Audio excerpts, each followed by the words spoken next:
Hare Krishna everyone. So today we are going to do the rapid revision of our class 10 chapter science का जो है हमारा friends chemical reaction and equation of class 10 का है हमारा। तो फटाफट से स्टार्ट करते हैं इसकी रैपिड रिवीजन एंड हम ट्राई करेंगे कि इसको 10 मिनट्स में अच्छे से रिवाइज कर लें। तो फर्स्टली पहला टॉपिक हमारा आता है केमिकल इक्वेशन क्या होती है। तो बेसिकली केमिकल इक्वेशन एक मेथड है जिससे हम रिप्रेजेंट करते हैं केमिकल रिएक्शन को with help of symbols and formula, उसको हम केमिकल इक्वेशन कहते हैं। तो इसके एग्जांपल आप देख सकते हैं जैसे कि zinc plus sulphuric acid gives zinc sulphate and hydrogen. ठीक है, और एक चीज और कि जो हमारे रिएक्टेंट्स होते हैं वो हम लिखते हैं लेफ्ट हैंड साइड पर और राइट हैंड साइड पर लिखते हैं हम लोग प्रोडक्ट्स। ठीक है, अब रिएक्टेंट्स और प्रोडक्ट्स क्या होते हैं तो देखो, रिएक्टेंट्स वो हैं जो कि बेसिकली हमारे रिएक्शन में पार्ट ले रहे हैं, और प्रोडक्ट्स जो चीज़ बन के आई, सब्सटेंस बन के आया, फाइनल प्रोडक्ट जो बना उसको हम प्रोडक्ट कहते हैं। ठीक है, अब बैलेंसिंग इक्वेशन। तो बैलेंस्ड इक्वेशन क्या होती है सबसे पहले, तो बैलेंस्ड इक्वेशन का मतलब है कि इक्वल नंबर ऑफ एटम्स होने चाहिए डिफरेंट एलिमेंट्स के इन रिएक्टेंट्स एंड प्रोडक्ट्स की। अगर रिएक्टेंट्स और प्रोडक्ट्स दोनों साइड्स पर, लेफ्ट हैंड साइड भी एंड राइट हैंड साइड भी, अगर equal number of atoms present हैं डिफरेंट एलिमेंट्स के, तो उसे हम कहते हैं बैलेंस्ड इक्वेशन। ठीक है, फॉर एग्जाम्पल एक सेकेंड, यहाँ पे मुझे दिखाइए, नहीं दिखाई, कोई बात नहीं, इट्स ओके। अच्छा, अब अनबैलेंस इक्वेशन क्या होती है, देखो अनबैलेंस इक्वेशन वो होती है जिसमें unequal number of atoms present होते हैं डिफरेंट एलिमेंट्स में in reactants and products. For example ये वाली इक्वेशन देखो, ये अनबैलेंस्ड है। अब इसको बैलेंस करने के लिए हम इसको क्या करेंगे, जैसे H2 + O2 गिव्स H2O। देखो ध्यान से, यहाँ पे एक O है, यहाँ पे कितने हैं 2 O हैं, तो यहाँ पे भी मुझे 2 बनाने के लिए मुझे 2 से यहाँ पे मल्टीप्लाई करना पड़ेगा। तो ये बन जाएगी हमारी equation H2 + O2 gives 2H2O बन जाएगी हमारी। अब यहाँ पे भी 2 लग जाएगा, तो ये हमारी बैलेंस्ड हो गई। ठीक है, क्योंकि हाइड्रोजन और जो बेसिकली हाइड्रोजन एंड वो है दोनों सेम हो गए अब दोनों साइड्स पे।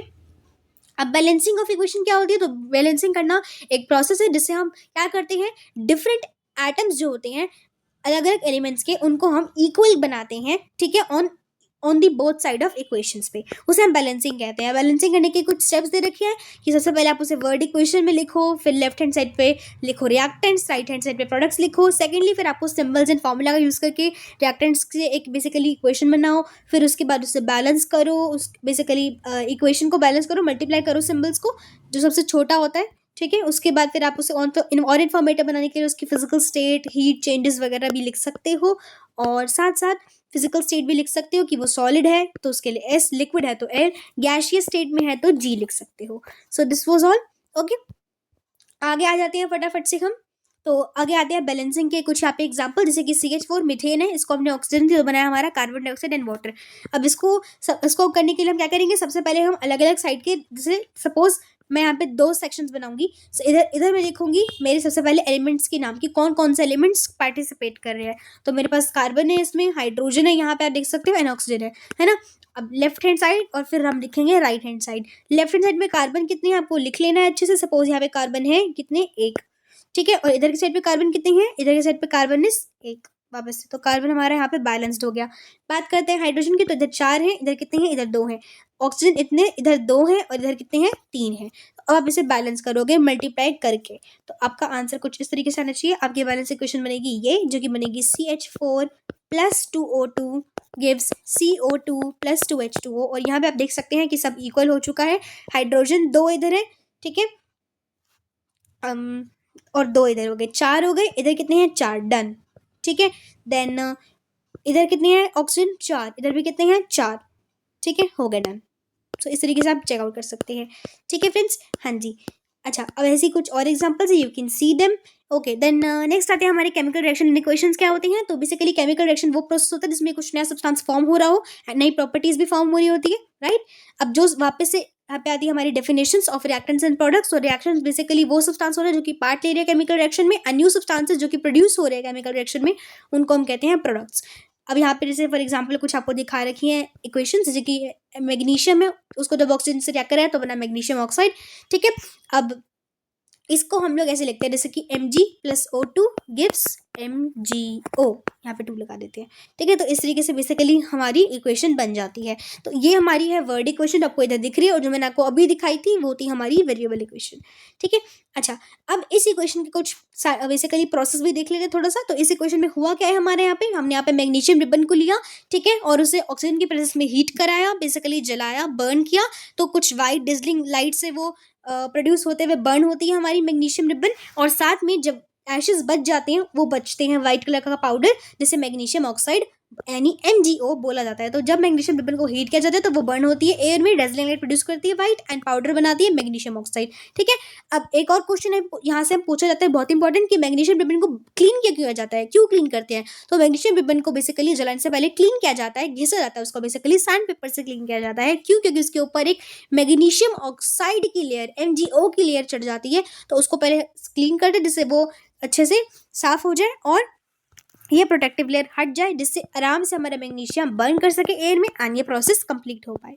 Okay, moving on to the examples of chemical reaction in daily life, जो हमारी डेली लाइफ में हो रहे हैं उनके कुछ एग्जांपल है, जैसे कि कर्ड की फॉर्मेशन, दूध से आपने देखा होगा दही बनाती है मम्मा, खाना बनाना, डाइजेशन हो गया फूड का, रेस्पिरेशन का process, fermentation of grapes, rusting of iron, burning of fuel, fruits का रायपन होना, बर्निंग ऑफ कैंडल वैक्स। ठीक है, अब आती है कैरेक्टरिस्टिक ऑफ केमिकल रिएक्शन की अगर केमिकल रिएक्शन होती है तो उसको कैरेक्टरिस्टिक तो बेसिकली कैसे पता चलेगा कि हो रही है केमिकल रिएक्शन। ठीक है फ्रेंड्स, अगर आपको इसका लॉन्ग वीडियो चाहिए डिटेल बिल्कुल एक्सप्लेनेशन वाला, तो आप मेरा दूसरा वीडियो चेक कर सकते हो, बिकॉज ये रैपिड रिविजन है तो बस हम फटाफट से ऊपर से रिवाइज कर रहे हैं। अगर अदरवाइज अगर आपको एकदम मस्त डिटेल वाला वीडियो चाहिए आपको मिल जाएगा, सेम यही नोट्स है लेकिन डिटेल्ड वीडियो है, बहुत ही अच्छा, आप चेकआउट कर सकते हो। ठीक है, अच्छा पहला हो सकता है हमारा एवोल्यूशन ऑफ गैस की, बेसिकली अगर केमिकल रिएक्शन हो तो हो सकता है कि गैस एवोल्यूट हो, यानी गैस निकल सकती है, कुछ रिएक्शन में गैस निकलती है। For example zinc and hydrochloric acid का जो रिएक्शन होता है यानी Zn प्लस H2SO4 का, इस प्रोसेस में H2 रिलीज होती है यानी हाइड्रोजन गैस रिलीज होती है। एक और रिएक्शन है सोडियम कार्बोनेट और हाइड्रोक्लोरिक एसिड का यानी Na2CO3 प्लस हमारा यहाँ पे क्या है HCl, तो इससे भी हमारी क्या बनती है NaCl बनेगा और एक CO2 बनता है यानी कार्बन डाइऑक्साइड गैस निकलती है। दूसरा होता है हमारा कैरेक्टरिस्टिक की प्रेसिपिटेट बन जाता है। प्रेसिपिटेट क्या होता है? प्रेसिपिटेट बेसिकली कुछ नहीं है, इनसॉल्युबल सॉल्ट है। ठीक है, तो फॉर इसका एग्जांपल आप ले सकते हो जैसे कि पोटेशियम आयोडाइड और लेड नाइट्रेट। पोटेशियम आयोडाइड याद रखना friends, potassium iodide and lead nitrate को जब हम मिलाते हैं तो बनाता है येलो प्रेसिपिटेट जिसे हम कहते हैं लेड आयोडाइड। लेड आयोडाइड एक येलो कलर का प्रेसिपिटेट फॉर्म हो जाता है जब पोटेशियम आयोडाइड और लेड नाइट्रेट मिलते हैं। लेड नाइट्रेट मतलब NO3, पोटेशियम आयोडाइड मतलब K2OI। ठीक है, हाँ जी।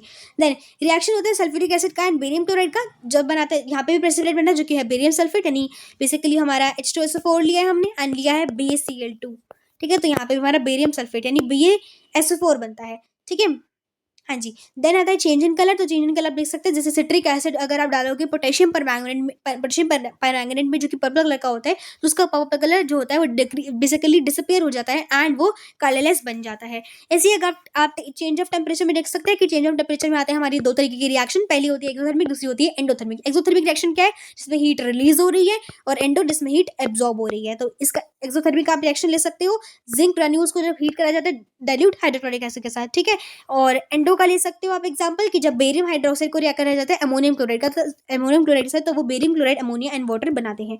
स्टेट ऑफ चेंज का आप देख सकते हैं कि जैसे अपने वैक्स ली, वैक्स को आपने बर्न करा, ठीक है, तो वो बेसिकली लिक्विड हो गई, फिर आप उससे फिर वो सॉलिड बन जाएगी सूख के, फिर वापस से गैस लिक्विड ऐसे बनता रहता है। कॉम्बिनेशन रिएक्शन अगला आता है, तो कॉम्बिनेशन रिएक्शन पहली टाइप ऑफ रिएक्शन है। ठीक है, कॉम्बिनेशन रिएक्शन कब हो रही है? जब दो रिएक्टेंट्स जो होते हैं, जब दो रिएक्टेंट्स हमारे, ठीक है, यानी for example A plus B दो रिएक्टेंट्स है और वो एक सिंगल प्रोडक्ट नहीं C में टूट जाते हैं, तब बनता है हमारा combination reaction. For example C plus O2 gives CO2 which is very familiar to everyone. H2 plus O2 gives H2O.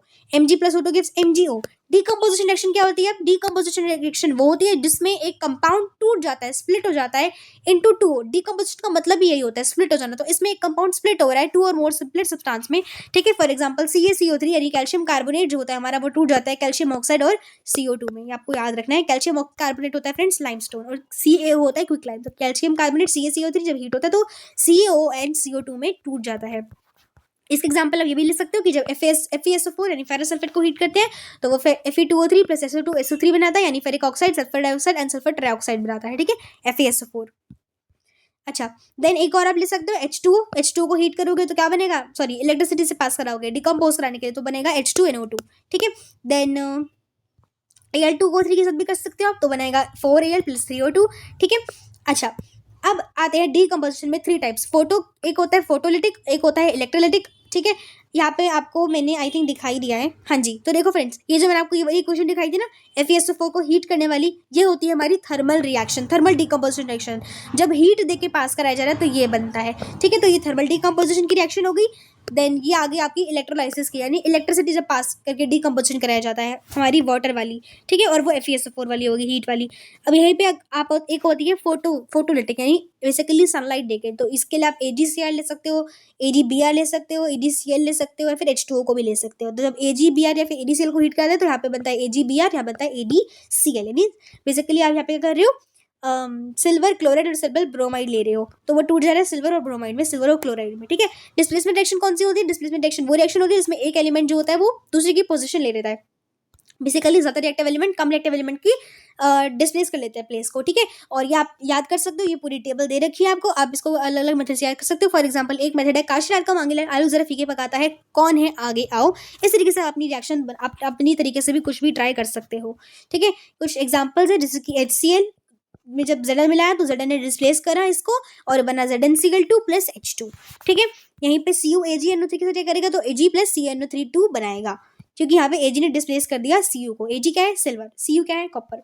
Double displacement में क्या हो रहा है? डबल डिस्प्लेसमेंट में बेसिकली क्या हो रहा है, यहाँ पे बेसिकली दो कंपाउंड्स रिएक्ट करते हैं, दो अदर कंपाउंड के साथ आयंस का एक्सचेंज होता है, और इसको हम डबल डिस्प्लेसमेंट कहते हैं कि बेसिकली दो कंपाउंड से दो नए कंपाउंड्स बने, साथ में आयंस का एक्सचेंज हुआ।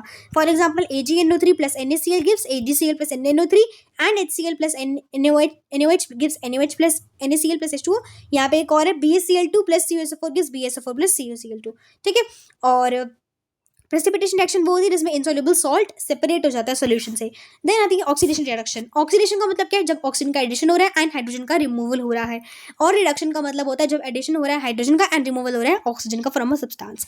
और जब ये दोनों प्रोसेस इकट्ठे होते हैं तब उसे हम कहते हैं रिडॉक्स रिएक्शंस, ठीक है, जिसमें साइमल्टेनियसली दोनों प्रोसेस हो रहे हैं, ऑक्सीडेशन भी एंड रिडक्शन भी। ऑक्सीडाइजिंग एजेंट क्या होता है? जो सब्सटेंस ऑक्सीडाइज हो रहा हो, ठीक है, जिसे बेसिकली जो सब्सटेंस बेसिकली दे रहा हो, जो ऑक्सीजन दे रहा है, ठीक है, जो कि हाइड्रोजन को रिमूव कर रहा है। और रिड्यूसिंग एजेंट क्या है? जो कि हाइड्रोजन को बेसिकली दे रहा है और ऑक्सीजन को रिमूव कर रहा है। फॉर एग्जांपल यहाँ पे दे रखा है आपको CuO plus H2 and Cu gives Cu plus H2O। तो यहाँ पे CuO देख सकते हो आप, रिड्यूस हो गया है Cu में, है ना, यहाँ पे रिडक्शन हो गया ऑक्सीजन का, तो हम लिखेंगे इसकी, हम क्या लिख सकते हैं कि CuO is reduce to Cu, कि CuO जो है वो रिड्यूस हो गया है टू Cu यहाँ। और यहीं पे H2 जो है वो ऑक्सीडाइज हो गया टू H2O, यानी H2 is oxidise to H2O, कि H2 से क्या बना? H2O बन गया, ठीक है फ्रेंड्स। क्लियर है? आई होप बहुत ही अच्छे से क्लियर हो चुका होगा आपको। आगे बढ़ते हैं लास्ट टॉपिक की तरफ। आई नो मैंने आपको 10 मिनट कहा था, लेकिन यहाँ पे 12 मिनट्स हो गए, बट आई होप वीडियो की एक्सप्लेनेशन बढ़िया जारी होगी और आपको समझ आ रहा होगा।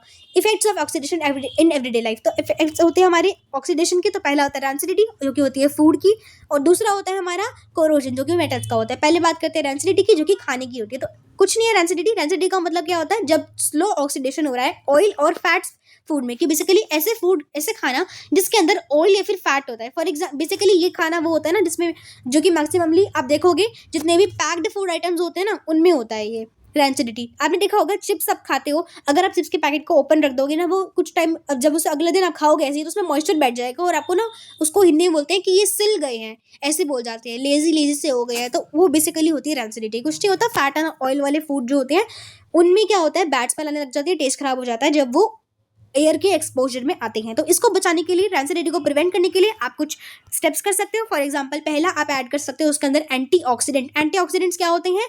जैसे कि जैसे कि हमारा होता है BHA and BHT, butylated hydroxy anisole and butylated hydroxy toluene, ठीक है। देन दूसरा आप उसमें नाइट्रोजन गैस फिल कर सकते हो जो कि हमारे चिप्स के पैकेट में ऑलरेडी होती है, ताकि वो ऑक्सीडाइज ना हो। थर्ड आप रेफ्रिजरेटर में रख सकते हो। फोर्थली आप उसे एयरटाइट कंटेनर में रख दो। एंड फिफ्थली आप उसे बेसिकली लाइट से दूर रखें, ठीक है। अगला होता है कोरोजन ऑफ मेटल, की मेटल्स का कोरोजन होना। इसका मतलब क्या है कि मेटल्स जो होते हैं वो कोरोड हो जाते हैं एक्शन ऑफ एयर के साथ, मॉइस्चर के साथ और केमिकल के साथ, ठीक है। कि बेसिकली अगर हमारा कोई भी मेटल है, अगर वो एयर के एक्सपोजर में आ रहा है, एयर है, मॉइस्चर है, अगर वो उसके एक्सपोजर में चला जाए तो वो कोरोड हो जाता है। For example rusting of iron, ठीक है, आयरन जो होता है वो रस्ट हो जाता है। यहाँ पे आपको एग्जाम्पल भी दे रखा है, जैसे यहाँ पे आपको ये रस्टिंग की रिएक्शन दे रखी है, ठीक है, जो कि बनाती है हाइड्रेटेड आयरन ऑक्साइड, कि जब आयरन यानी Fe और ऑक्सीजन और वाटर मिलता है, जब आयरन ऑक्सीजन और वाटर मिल जाते हैं तो बनाता है आयरन ऑक्साइड Fe2O3.H2O, जो कि बनता है हाइड्रेटेड, जो कि हमारा होता है हाइड्रेटेड आयरन ऑक्साइड। और इसकी वैलेंसिंग आप चेक कर सकते हो 432, ठीक है, यस। एंड ये हमारा रस्ट होता है, ठीक है। And that's it everyone, I hope you like the video. आपको अच्छी लगी होगी video, I hope so. And देखो हमने 15 मिनट्स में पूरा चैप्टर एक्सप्लेन कर दिया आपको। आई होप समझ आया होगा आपको। वीडियो पसंद आए तो फटाफट से वीडियो को लाइक कर दो, चैनल को सब्सक्राइब कर दो, शेयर कर देना फ्रेंड्स के साथ। एंड मिलती हूँ नेक्स्ट वीडियो में, तब तक के लिए राधे राधे, हरे कृष्णा।